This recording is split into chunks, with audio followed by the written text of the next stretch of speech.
A lot of courses where people go to PR, this I think will not be a PR type of course.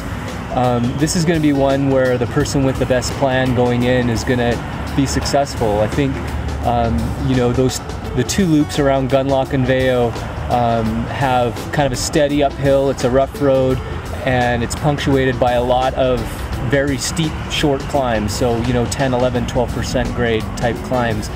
And so you got to really sort of watch your energy exertion and watch your heart rate and watch how you feel, and make sure you're well hydrated and have a good nutrition plan, because otherwise if you try and really hit those hills hard, when you come back around for the second loop, it's going to be tough.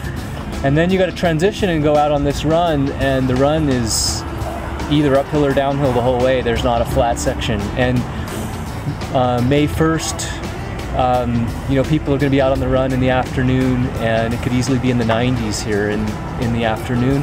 And it's often windy here in the afternoon, so you battle the wind. It's very, very dry, so hydration is going to be really important. And then you just got to be, you know, it's going to be one of those sort of the ones with the best plan survive, and you meter your strength and don't try and go out too hard, because I think it's going to really tax you.